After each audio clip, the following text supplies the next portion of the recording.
Good morning students. तो ये हमारा फर्स्ट लेक्चर है एमएससी का, जिसमें हम लोग अपना पेपर 1 देख रहे हैं, जो कि हमारा फाउंडेशन इन मॉडर्न अलजेब्रा। ये हमारा क्या है, फाउंडेशन इन मॉडर्न अलजेब्रा जो हमारा है पेपर 1।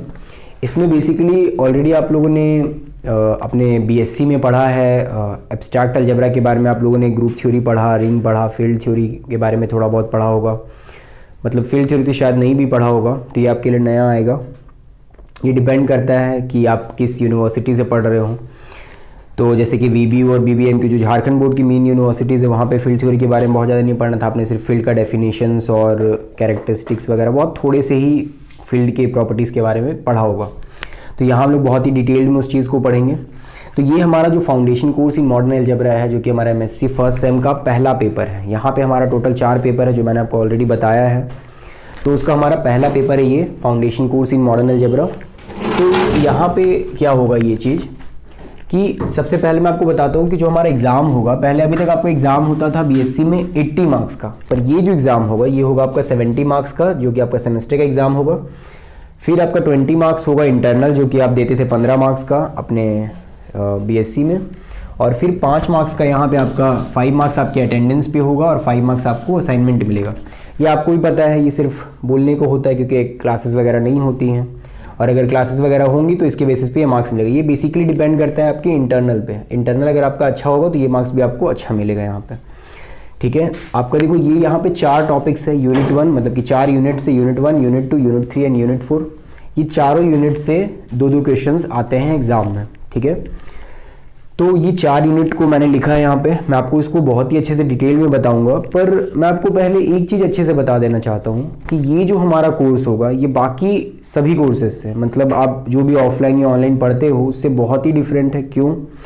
सबसे पहला रीज़न कि ये जो मैंने कोर्स बनाया है, जो आपको मिलेगा ये कोर्स, सबसे पहला चीज़ ये बहुत ही बेसिक से होगा हमारा। मैं ऐसा नहीं कि डायरेक्टली जो अधिकतर एमएससी में बच्चे पढ़ते हैं जिस तरह से कि सीधे, मतलब कि अब जैसे ये टॉपिक है नॉर्मल एंड सब नॉर्मल सीरीज़, तो मैं डायरेक्ट यहाँ से स्टार्ट नहीं करूँगा। स्टार्टिंग में जो हमारा 2 से 3 एटलीस्ट 2 से 3 लेक्चर्स जो होगा वो बहुत ही बेसिक होगा। मैं एकदम बेसिक से स्टार्ट करूँगा, ग्रुप के डेफिनेशन से।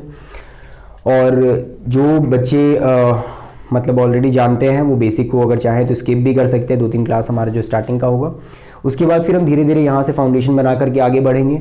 मैं आपको इसको बहुत ही अच्छे से डिटेल में बताऊंगा, और ये सब जितने भी टॉपिक्स हैं ये आपको पता होगा कि ये सारे, क्योंकि अगर आप एमएससी कर रहे हो तो मुझे ऐसा लगता है कि आप मैथ्स में इंटरेस्टेड हो, सबसे फर्स्ट। और दूसरा चीज़ कि आप आगे आने वाले टाइम में आइदर पीएचडी या फिर मैथ्स के सेक्टर से जुड़ के कुछ रिसर्च ओरिएंटेड कुछ चीज़ करना चाहते हो, या फिर आप प्रोफेसर बनना चाहते हो, किसी कॉलेज या स्कूल में जॉब लेना चाहते हो, तो ये सब मुझे लगता है आपका पर्पस होगा। तो अगर ये सब आपका पर्पस है तो CSIR का एग्ज़ाम आपको देना होगा अगर आपको प्रोफेसर वगैरह बनना है या पीएचडी करना है। तो उसके लिए भी ये सारे टॉपिक्स बहुत ही इंपॉर्टेंट है, क्योंकि ये उसके सिलेबस में है। तो मैं आपको जिस तरह से बताऊंगा आपको वो चीज़ भी कवर होगा, आप इसको अच्छे से पढ़ना खाली। तो मैं आपको बताता हूँ कि क्या क्या है हमारा। जो हमारा फर्स्ट यूनिट है उसमें पहले हमें पढ़ना है ग्रुप थ्योरी, फिर सेकेंड यूनिट में हमें पढ़ना है लीनियर अलजेब्रा। मतलब ये इन्वॉल्व है इसी में, मतलब कि ग्रुप थ्योरी मॉडर्न अलजेब्रा में मिलाया गया है ग्रुप थ्योरी को, लीनियर अलजेब्रा को। और थर्ड हमारा जो है वो है फील्ड एक्सटेंशन, थोड़ा एडवांस टॉपिक है, ये आपके लिए नया होगा लेकिन मज़ा आएगा, बहुत ही अच्छे से समझेंगे। और फिर हमारे यूनिट 4 जो कि है फाइनाइट फील्ड, ठीक है। तो हमारा पहला जो टॉपिक है ग्रुप थ्योरी का, मैंने इसको बहुत ही अच्छे से स्प्लिट कर दिया है ताकि आपको ये चीज़ अच्छे समझ में आ जाए कि ये जो हमारे यूनिट 1 होगा इसमें 7 टॉपिक्स होंगे, यूनिट 2 में भी 7 टॉपिक्स हैं, यूनिट 3 में 6 टॉपिक्स हैं, और यूनिट 4 में 6 टॉपिक्स, यानी कि टोटल देखा जाए तो 14 और 12, यानी कि टोटल 26 टॉपिक्स हैं जो कि आपको इसमें पढ़ना है। मेरा कोशिश रहेगा कि मैं हर एक चीज़ को आपको इतने अच्छे से बताऊं कि आपको हर एक चीज़ अच्छे से समझ में आ जाए। ये ऐसा नहीं, क्योंकि मैंने भी ये चीज़ फेस किया है, देखा है कि जो चीज़ प्रॉब्लम है सबसे बड़ा कि एमएससी वगैरह की जो क्लासेस होती हैं उसमें टीचर्स क्या लिखते हैं कुछ समझ में किसी को नहीं आ रहा होता है, और वो 2-3 पेज 4 पेज भर देते हैं, बच्चे भी बोर हो रहे होते हैं। जबकि एमएससी इतना बोरिंग नहीं है। अगर आप मेरे नज़र से देखोगे तो एमएससी बहुत ही ज़्यादा इंटरेस्टेड है। मतलब बोल सकते हैं ना कि जिस तरह से हमारा मैथमेटिक्स का जो स्टार्टिंग अल्फ़ाबेट M है, वैसे ही हमारा जो मैथमेटिक्स का जर्नी है वो भी एमएससी से स्टार्ट होता है, यानी कि उस M से, यानी एमएससी से स्टार्ट होता है हमारा जर्नी। तो इसमें आपको इतने अच्छे अच्छे क्वेश्चंस मिलेंगे सॉल्व करने को, सीखने को मज़ा आएगा। आप बस लग करके सीखना। अगर कोई लोग ऐसा बोलते हैं एमएससी में आके में रटना होता है तो वो गलत बोलते हैं। आप मुझ पर विश्वास करो, आपको ये चीज़ फील भी हो जाएगा धीरे धीरे मेरे साथ आप कंटिन्यू जब करोगे तो बहुत ही ज़्यादा मज़ा आने वाला है, क्योंकि हम लोग हर एक टॉपिक इस 26 टॉपिक्स को तो देखेंगे ही, साथ ही साथ जो भी बेसिक्स टॉपिक्स हैं, जो भी आपको इन सब चीज़ों के लिए ज़रूरत पड़ेगा वो सब भी हम देखेंगे। इसके लिए मैं बुक आपको बता देता हूँ, क्योंकि जिस तरह से अभी तक हमारा बीएससी में एक बुक चलता था लालजी प्रसाद का, तो बच्चे वो फॉलो करते थे तो बड़ा अच्छा था। बट मास्टर्स में आके सबसे बड़ा प्रॉब्लम होता है कि उनके पास कोई बुक ही नहीं होता है। तो ये हमारा बुक होगा जो कि है डॉक्टर एच.के. पाठक, ये आपका शिक्षा साहित्य प्रकाशन का बुक है, advance abstract algebra. I think आपको ये बुक अच्छे से दिखाई दे रहा होगा। तो ये बुक आप किसी भी बुक स्टोर में, जैसे कि अगर आप धनबाद में रहते हो तो यहाँ दिलीप बुक स्टोर में ये बुक मिल जाएगा, और या फिर आप ऑनलाइन भी मंगवा सकते हो। और अगर आप कहीं अदर साइड भी रहते हो तो ये आपको ये बुक मिल जाएगा। ये बुक का प्राइस है 360 रुपीज़। अगर आप ये बुक आपको ऑन एन एवरेज 250 या 300 तक मिल जाएगा। अगर सेकेंड हैंड आप लोगे तो ये बुक आपको 200 में मिल जाएगा ऑन एन एवरेज। तो ये हो गया ये बुक जो कि हम फॉलो करेंगे, डॉक्टर एच.के. पाठक, आप ले लो। इसमें बहुत ही अच्छा से सब कुछ को समझाया गया है, तो आपके पढ़ने के लिए बहुत ही अच्छा बुक है, नॉलेज के लिए।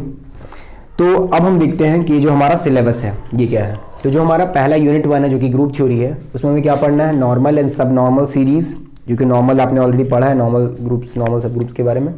तो उसी में हम लोग यहाँ पे सीरीज़ पढ़ेंगे, तो सीरीज़ क्या होता है उसको समझेंगे। फिर हम देखेंगे आइसोमॉर्फिज्म थ्योरम, बहुत ही मज़ा आएगा। इसको हम लोग फील करेंगे कि आइसोमॉर्फिज्म थ्योरम ये क्या है, कैसे हम लोग दो ग्रुप्स को कैसे आइसोमॉर्फिक प्रूव करेंगे वगैरह वगैरह, बहुत ही मज़ा आने वाला है। फिर हम देखेंगे जॉर्डन होल्डर थ्योरम, फिर देखेंगे सॉल्वेबल ग्रुप, फिर हम देखेंगे नीलपोर्टेन ग्रुप क्या होता है। फिर हम ग्रुप एक्शन पढ़ेंगे बहुत ही अच्छे से, ये समझेंगे कि ग्रुप एक्शन क्या होता है, कोई सेट कोई ग्रुप पे कैसे एक्ट करता है, क्या होता है, सब लोग समझेंगे अच्छे से। फिर हम लोग देखेंगे ऑर्बिट स्टेबलाइजर थ्योरम, जो कि मैंने लिखा OST, ये है ऑर्बिट स्टेबलाइजर थ्योरम, जो कि ग्रुप एक्शन में ही हमें पढ़ना है, बहुत ही इंपॉर्टेंट है। फिर एक है सीलोज थ्योरम, सीलोज के 3 थ्योरम्स हैं वो हम लोग देखेंगे। फिर हमारा लीनियर अलजेब्रा, अब ये लीनियर अलजेब्रा क्या है, इसमें हम लोग क्या क्या पढ़ना है, जो हम लोग को 7 टॉपिक्स पढ़ने हैं वो है सिमिलैरिटी ऑफ लीनियर ट्रांसफॉर्मेशन।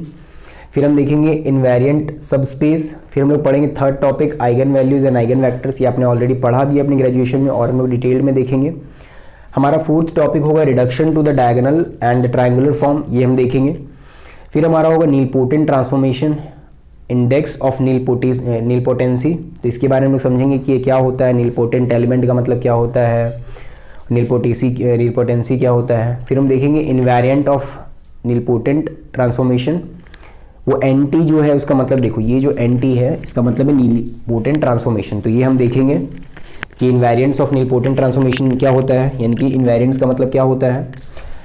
फिर हम देखेंगे 7th the primary decomposition theorem, ये बहुत ही इंपॉर्टेंट थ्योरम है। और मैं आपको बता दूं कि हर एक यूनिट से आपका 2-2 क्वेश्चंस आने वाला है एग्जाम में बेसिकली, तो हम लोग के लिए सब इंपॉर्टेंट हम लोग अच्छे से देखेंगे। आप इतना जान लो कि मैं जब आपको ये सब चीज़ बताऊंगा ना, क्योंकि मेरे लिए अभी ये बताना कि क्या इंपॉर्टेंट है, क्या एग्ज़ाम में आएगा और वो सब कराना बहुत ही ईजी है, क्योंकि बहुत ही सेलेक्टेड चीज़ें जो आपके एग्ज़ाम में आएंगे, पर वैसा करा के कोई फ़ायदा नहीं है कि आप रट करके या किसी भी तरह से एग्ज़ाम में तो लिख दोगे। क्योंकि समझ लो ना, ये भगवान ने आपको लास्ट चांस दिया है। अभी तक आप पढ़ते आ रहे हो मैथ्स को, मान लो कि इस तरह से आपके घर की कंडीशन के कारण या फ्रेंड सर्कल ऐसा होने के कारण आप नहीं पढ़ पाए मैथमेटिक्स, पर अब ये आपका लास्ट चांस है मैथमेटिक्स को सीखने का। अब अगर आपने किसी तरह से चीटिंग करके या मेन क्वेश्चंस देख करके अगर किसी तरह से इस चीज़ को पार कर दिया ना, तो अब आपको चांस नहीं मिलने वाला है, क्योंकि अब आपका एकेडमिक्स खत्म हो गया।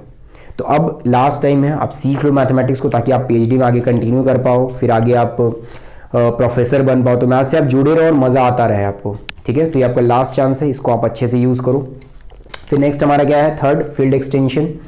तो इसलिए मैं आपको बता रहा हूँ कि जब मैं आपको बताऊंगा ये भी आपको नहीं सोचना है कि मज़ा आएगा, नॉलेज आएगा, तो इसका मतलब मार्क्स नहीं आएगा। मार्क्स तो आप, क्योंकि मैं जब आपको बता दूंगा ना सारी चीज़, क्योंकि आपको मैं इसका नोट्स भी प्रोवाइड करूंगा, तो जब मैं आपको सारा चीज़ बता दूंगा ना, तो आपको लगेगा कि क्वेश्चन जो आया था वो तो बहुत ही बच्चा वाला था, वो तो आप आराम से बना लोगे, ठीक है, क्योंकि क्वेश्चन एक्चुअली बहुत ईजी आएंगे।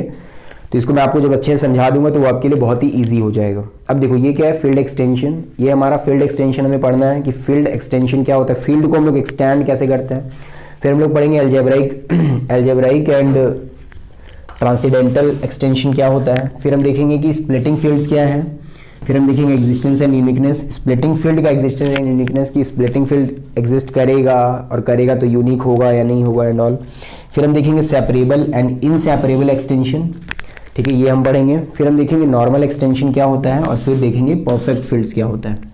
तो ये हमारा 6 टॉपिक्स है। फिर नेक्स्ट हमारा जो फाइनाइट फील्ड है इसमें हम 6 टॉपिक्स देखेंगे। दैट इज़ पहला है हमारा प्रिमिटिव एलिमेंट्स क्या होते हैं। फिर दूसरा हम लोग देखेंगे अलजेब्रिकली क्लोज्ड फील्ड क्या होता है, कि कोई फील्ड जो है वो अलजेब्रिकली क्लोज्ड है, इसका मतलब क्या। फिर हम लोग देखेंगे कि ऑटोमॉर्फिज्म ऑफ एक्सटेंशन क्या होता है। आपने पढ़ा होगा ऑलरेडी ऑटोमॉर्फिज्म, ऐसा आइसोमॉर्फिज्म जो खुद से खुद में हो उसको बोलते थे ऑटोमॉर्फिज्म। तो उसमें हम लोग देखेंगे ऑटोमॉर्फिज्म ऑफ एक्सटेंशंस, ये थोड़े एडवांस टॉपिक्स हैं। फिर हम ये पूरा का पूरा एक पेपर ही है गैलवा का, तो वो है Galois extension polynomial equations by radicals, ये हम पढ़ेंगे। और ये जो है गैलवा थ्योरी ये भी हम देखेंगे, मतलब फंडामेंटल थ्योरम ऑफ गैलवा थ्योरी। अब देखो ये जो है गैलोइज, अगर आप इसको देखो अगर ऐसे पढ़ोगे इंग्लिश वाइज तो इसको पढ़ोगे गैलोइज, बट इसको बोला जाता है गैलवा, ये प्रोनाउंसिएशन है गैलवा, ठीक है, क्योंकि इनका नेम था और ये इस तरह से इनका नेम था गैलवा, इसको लिखा जाता है इस तरीके से। तो ये हो गया गैलवा थ्योरी। फिर हम लोग पढ़ेंगे solution of polynomial equations by radicals, ये हमारा 6 टॉपिक्स है। तो ये है हमारा ओवरऑल पूरा fundamental course in modern algebra, ये है पूरा। तो जब मैं ये आपको अच्छे से बता दूंगा, मैं आपको जब नोट्स प्रोवाइड कर दूंगा, आप एक एक चीज़ सीख जाओगे, तब जा करके ये जो कोर्स में जो आपको प्रोवाइड करना चाहते हैं, क्योंकि आपके जो इस कोर्स को डिज़ाइन किया है जिन्होंने, वो बहुत ही हाईली एजुकेटेड, और उनका ये मानना था कि ये कोर्स में उन्होंने इतना अच्छा से इस कंटेंट्स को डाला है ताकि आप हर चीज़ को सीख जाओ अच्छे से। और इनफैक्ट इतना अच्छा तो हमारे IITs का भी मैं आपको बता रहा हूँ, क्योंकि मैंने जब पढ़ा, मतलब मैं IITs से मैंने MSc किया है, तो इवन हमारे IITs में भी इतना अच्छा कोर्स का शेड्यूल नहीं था जितना अच्छा आपका ये कोर्स को बनाया गया है, हर चीज़ को डाल करके। हमारे IITs का भी जो क्या बोलते हैं ये सब सिलेबस था वो छोटा था इससे, मतलब कि इतने सारे चीज़ को नहीं इंक्लूड किया गया था। तो इसमें आपको बहुत कुछ सीखने को मिलेगा। ये सब हमें नहीं पढ़ना था, नॉर्मल सीरीज, जॉर्डन थ्योरम वगैरह, मतलब एक बार, मतलब कि फर्स्ट पेपर में अलजेब्रा का जो फर्स्ट पेपर था उसमें आगे पढ़ने थे, बट आपको ये स्टार्टिंग में पढ़ने को मिल रहा है, तो बहुत कुछ सीखने को मिलेगा, बहुत ही कुछ इंटरेस्टिंग होगा। तो अब हम ये जर्नी स्टार्ट करेंगे, तो फिर हम आगे मिलते हैं। So thank you so much.